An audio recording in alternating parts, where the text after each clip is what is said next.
Bree Eggers with the On Your Side forecast. Well, we aren't getting much relief from the heat, not even when the sun goes down. The coolest part of the day right at or just after sunrise, because our atmosphere isn't heated by the sunshine, but rather from the sun heating the earth and the earth's surface reflecting back all of that radiation. So we've got to have the sun to fuel the earth before we see the temperatures rise for a new day. 68 was all we made it down to just at sunrise this morning. So if you made it outside around that time, then you may have felt a nice chill in the air, especially compared to the 101 that we're sitting at right now in Boise. We could bump it up another degree or so for our official high of the day. But again, this is as hot as it's been in Boise for this afternoon. 103 in Mountain Home, 99 in Twin Falls. Last night at this time, we were seeing the thunderstorm activity moving into the Magic Valley, but it looks like we're seeing a more stable and drier air mass today here in the Treasure Valley and Magic Valley. Now, it takes three ingredients to make thunderstorms. That would be unstable air, moisture, and lift. And it looks like all of that is happening in the extreme southeast of the Oregon area into the Owyhee Mountains of the Gem State. That will be the case as we move into tomorrow with all of the moisture that is around that high pressure system.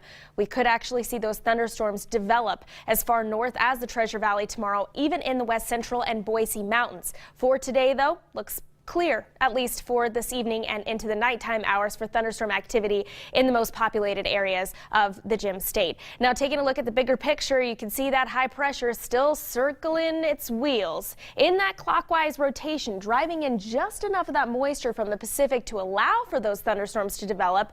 But again, it doesn't look likely for tonight, tomorrow, and the next day when we hit our hottest temperatures. It is much more likely. The heat, when you thought it couldn't get any hotter, it sure does. Still building across the west with temperatures anywhere from 15 to 20 degrees above seasonal averages. To put it in perspective for you, we should be right around the 87-degree mark, but it doesn't feel too hot when you think about last year on this day, 97 degrees. Now, the ridge of high pressure, that's what's bringing us the hot weather, right? It's coming in from the south because the jet stream is so far to the north. But what happens here, you can see the peak of that ridge just to the northeast of us. We actually see our warmest temperatures as the peak of the ridge passes off to our east. So hottest days tomorrow, likely cooling by a couple of degrees for Tuesday, and then moving into Wednesday, we finally drop back below those triple digits.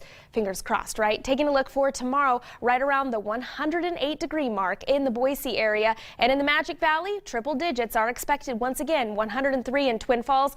Could see the slight chance of those thunderstorms developing in the afternoon to the evening hours, and some new records could definitely be set tomorrow. Be keeping your eye out for that. We might even set a record for how many records are set tomorrow. The hottest day on record in Boise, though, 111. I don't think we'll get too close to that, but again, 108 for tomorrow. Stanley Sun Valley area, even in those higher elevations, really heating it up tomorrow. And taking a look at my On Your Side extended forecast, you can see how we get a little bit more of a bearable heat for Independence Day on Thursday, staying right around that 99-degree mark. So not into the triple digits, but still stinking hot, if you ask for my opinion. And just like Paul Gerke said yesterday, a chance of mercury. Sort of feels like it, doesn't it? I've had so many people comment on my Facebook page with adjectives to describe the heat, and people are coming up with some pretty clever Scorching, ones. blazing, Everything. Yeah, everything. There's some I won't care to share on live TV, though. Okay, some we can't. But we're possibly expecting a record-breaking Monday? It could be the case, absolutely. So we'll have to see what happens. We will. Thank you, Bree, very much. Wow. Coming up.